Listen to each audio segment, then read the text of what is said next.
हजारों की संख्या में विलुप्त होते काले हिरण, लेकिन नहीं है संरक्षण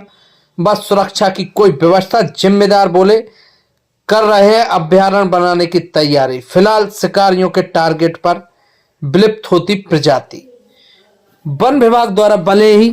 विलुप्त होने वाले काले हिरणों को सहेजने की योजनाएं चलाई जा रही हो, लेकिन बात की जाए अशोकनगर जिले की तो यहां वन परिक्षेत्र व राजस्व के क्षेत्र में हजारों काले हिरण आसानी से विचरण करते देखे जा सकते हैं, लेकिन इनको सहेजने व इनकी सुरक्षा के लिए जिम्मेदार अधिकारियों द्वारा कोई ध्यान नहीं दिया जा रहा है। साथ ही क्षेत्र के जनप्रतिनिधियों द्वारा भी ऐसी विलुप्त प्रजाति कृष्ण मृग को संरक्षित करने के लिए आज तक कोई सकारात्मक पहल नहीं की है।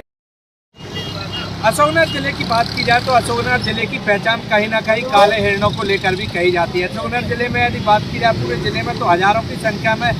विलुप्त प्रजाति के काले हिरण पाए जाते हैं, लेकिन यदि बात की जाए इनके संरक्षण की तो वन विभाग के द्वारा किसी भी तरह का अभी तक कोई एक्शन नहीं लिया गया। लेकिन अधिकारियों से जब बात की गई तो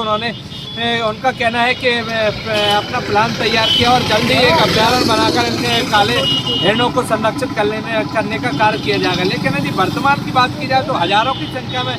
काले हिरण होने के बाद भी इन्हें संरक्षित करने का कोई प्लान तैयार ना तो विभाग द्वारा किया गया, ना ही इस वक्त कभी आज तक जिम्मेदार जनप्रतिनिधियों की नजर गई है। तो अब देखना होगा कि आगामी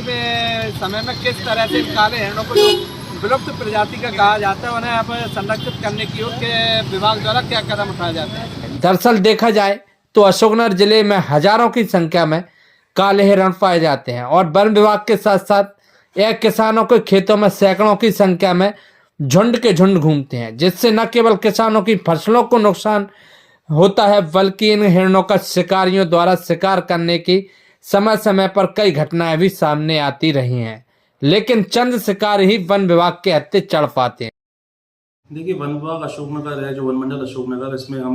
इसमें जो बहुलता है काले हिरण की ज़्यादा है और अशोकनगर जिले से लगे हुए जो अपना राजस्व और वन के एरिया है, वन क्षेत्र है, वहाँ पर काले हिरण मिलते हैं। अशोकनगर की बात की जाए तो यहाँ पर शाडोरा क्षेत्र हमारा जो है, नईसराय क्षेत्र और इधर मुंगावली आरोन जो कनेक्टिंग रोड है मुंगावली का क्षेत्र है, तो वहाँ पर काले हिरण के हमने कई सारे पैचेस देखे हैं जो वन क्षेत्र में और राजस्व क्षेत्र में विचरण करते हैं। तो उनके लिए प्रयास जारी है वन विभाग के। हमने अभी कंजर्वेशन रिजर्व के लिए इनको एक अलग से कुछ एरिया डिमार्केट किया है मुंगावली क्षेत्र में, ताकि इनके लिए विचरण के लिए एक अच्छा रहवास बनाया जा सके जिसमें ह्यूमन इंटरवेंशन कम से कम हो। और चूंकि जैसा कि जानते हैं ब्लैक बक एक बहुत ही शाय, बहुत ही सॉफ्ट दिल का जानवर है और जब भी इनका रेस्क्यू किया जाता है तो मतलब कई बार ऐसा होता है ये डर के शोर शराबे से कभी कभी इनको हार्ट अटैक से इनकी मौत भी हो जाती है। तो वही सब कारण हम हटाने के लिए इसमें प्रयासरत हैं और अशोकनगर वन मंडल में हमने 2 केस भी पंजीबद्ध किए हैं फिलहाल पिछले साल में और आगे भी हमने इंटेलिजेंस नेटवर्क अपना बना रहे हैं ताकि हमें खबर मिलती रहे कि अगर इनका अवैध शिकार किया जा रहा है तो आरोपी को पकड़ के तुरंत उनको वन्य जीव अधिनियम 1972 के तहत इनको हम सजा दिलवा सकें आगे भी। और इस तरह से प्रयास जारी हैं। बाकी मेन जो प्रयास है वो है समाज को जो अपने रूरल एरियाज में मासेज हैं उनको सेंसिटाइज करना कि ये कितनी इम्पोर्टेंट स्पीशीज़ है उसमें हिरन मामले में, और इनको सेंसिटाइज करके ये बताना कि इनसे हमें दूरी बना के रखनी, क्योंकि चूंकि ये वन्य जीव है इनको हम उस तरह से नहीं उनको हम वन्य जीव की तरह ही ट्रीट करें।